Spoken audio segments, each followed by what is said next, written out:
1,2 million de Français seraient atteints d'Alzheimer, ce sont les chiffres de Santé publique France, une maladie qui a notamment pour caractéristique de toucher 2 fois plus les femmes que les hommes, une maladie qui par ailleurs est rarement développée avant 65 ans. Je vous propose de décrypter aujourd'hui cette maladie.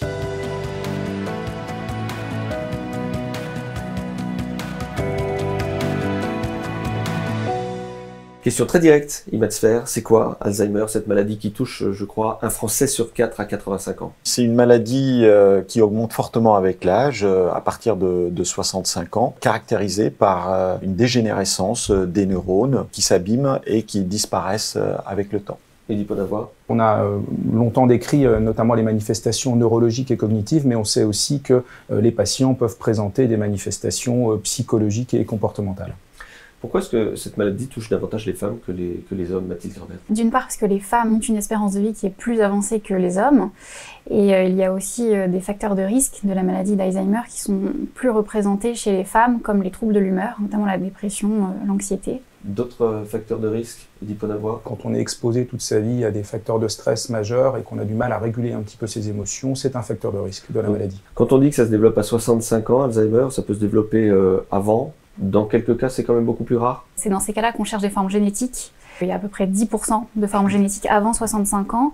Et le risque est d'autant plus marqué qu'il y a des antécédents familiaux au premier degré, donc les frères et sœurs ou les parents qui sont atteints de la maladie. Quels sont les premiers symptômes? À partir de quel âge? Comment est-ce qu'on prend en charge la maladie d'Alzheimer? C'est l'objet de cette deuxième séquence.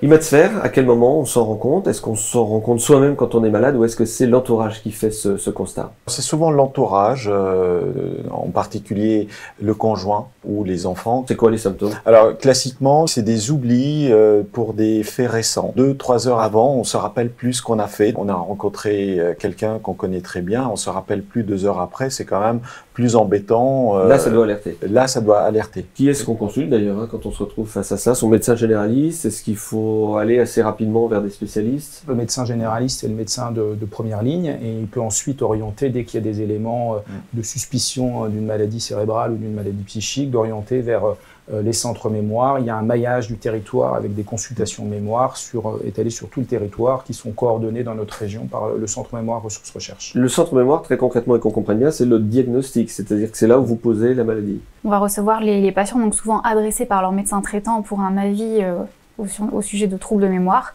et on va entamer là toute une démarche diagnostique avec des examens d'imagerie, parfois biologiques, pour essayer de confirmer le diagnostic ou pas. Comment ils réagissent les patients d'ailleurs quand vous leur annoncez, ils sont seuls, ils sont accompagnés, ça doit être compliqué à entendre. Hein. Pour ceux qui sont conscients de leurs troubles, forcément c'est un choc important. Et pour ceux qui ne sont pas conscients de leurs troubles, parfois ils sont pas sur le moment très sensibles, en tout cas émotionnellement, ils sont un petit peu impassibles.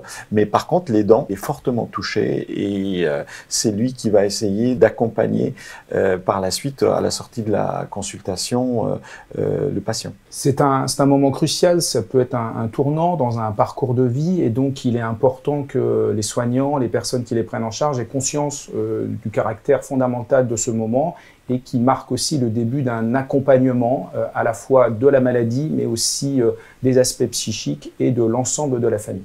On n'a pas parlé de l'évolution de la maladie, ça évolue à quel rythme Mathilde? Est-ce qu'on peut contrôler d'ailleurs ou non cette évolution dans le temps? C'est une évolution qui est relativement lente sur plusieurs années, une dizaine d'années, on peut dire en moyenne, mais ça dépend beaucoup des patients et des maladies, puisqu'il y a des maladies qui sont agressives, d'autres moins, en fonction de l'âge de début notamment. Il y a des stades légers, débutants, où les troubles sont assez subtils et l'autonomie est bien préservée, et puis plus la maladie avance, et plus le patient va avoir du mal à faire seul les activités dans le quotidien, et ça va aller jusqu'à un stade sévère où parfois le patient ne peut plus vivre seul et doit être aidé dans tous les actes de la vie quotidienne. Imatsfer, espérance de vie moyenne à partir de l'annonce du diagnostic? Une dizaine d'années. C'est une moyenne, donc ça peut être plus important comme délai et ça peut être plus court, effectivement. Ça dépend aussi beaucoup des comorbidités, c'est-à-dire les autres pathologies aussi qui sont associées. Et ceux qui n'ont pas de comorbidité, ils peuvent vivre plus longtemps. On ne le dit pas assez, mais c'est une maladie qui a des conséquences également sur les proches, sur l'entourage. Ça impacte, je veux dire, l'univers familial au sens large. Je crois que vous accompagnez les aidants, Dr Sfer, avec le réseau Reseda notamment. Et c'est primordial d'accompagner les aidants, puisqu'on sait qu'un aidant sur deux décède avant la personne aidée. Donc c'est primordial de s'occuper de l'aidant. Donc Reseda essaye de sortir par différentes activités qu'on propose l'aidant de son quotidien et de penser un peu moins à la maladie. Où en est la recherche? Est-ce qu'on peut imaginer trouver à court ou moyen terme des pistes pour éradiquer cette maladie? C'est l'objet de cette troisième séquence. On n'a pas de traitement curatif, je crois. Où en est la recherche, Mathilde? Non, il n'y a pas de traitement qui permet de contrôler l'évolution de la maladie ou de l'arrêter.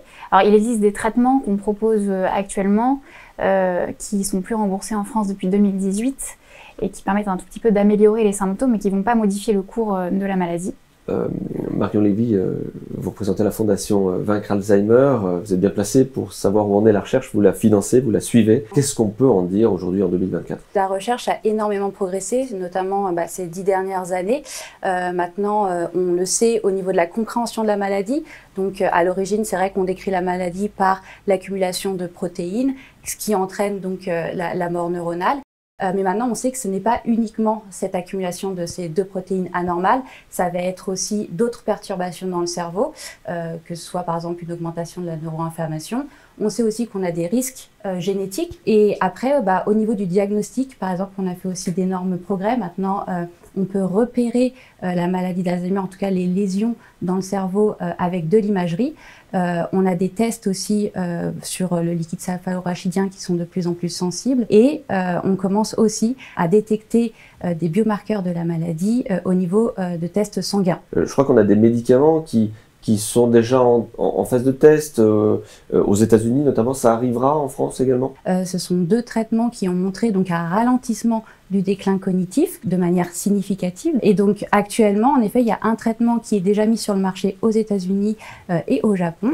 Et c'est assez innovant, c'est vraiment prometteur parce que c'est la première fois qu'avec ce type de traitement, c'est-à-dire des traitements qui sont là vraiment pour cibler l'accumulation de protéines, donc les dépôts amyloïdes, ils les éliminent, donc on change le cours de la maladie. C'est la première fois qu'on voit ce type de résultat. Merci Marion Lévy, on arrive déjà à la fin de ce rendez-vous. Je vous propose un dernier tour de table pour cette conclusion. En un mot, qu'est-ce qui serait pour vous, à vos yeux, le message le plus important à faire passer aujourd'hui à travers cette émission, Mathilde Grabert? Alors, parmi les autres facteurs de risque bien identifiés, il y a l'isolement social et la sédentarité qui sont connus. Évidemment, la consommation de toxiques aussi. Donc, on peut, avec son mode de vie, en essayant de faire attention à ces paramètres-là, limiter le risque de développer cette maladie. Et je pense que c'est un point très important. Marion Lévy? On l'a vu, on n'a encore pas de traitement qui permet vraiment de stopper la maladie. Et donc, j'ai envie de dire de ne pas hésiter à aider pour le financement de la recherche parce qu'on en a besoin. Eddy Podavois? Alors, le message, c'est un message de prévention. L'idée, c'est de bien faire vieillir son cerveau et pour cela, il faut en prendre soin tout au long de sa vie, dans la gestion du stress, dans la gestion des moments un peu délicats où il y a de l'anxiété, de la dépression et puis dans le mode de vie, à la fois autour de l'alimentation et d'une activité physique régulière. Enfin, les maths sphères. Pour améliorer la qualité de vie des patients, en attendant des médicaments efficaces prochainement, il faudra prendre soin de l'aidant, puisque c'est l'aidant aujourd'hui qui assume l'accompagnement global du patient et c'est lui qui maintient au maximum l'autonomie du patient. Merci infiniment à tous les quatre d'avoir accepté cette invitation. On en sait davantage sur cette maladie. Merci d'avoir suivi ce format. Vous êtes de plus en plus nombreux à nous suivre et à partager nos rendez-vous ONELS. Merci infiniment pour votre fidélité et vos nombreux messages sur les réseaux sociaux. À très bientôt.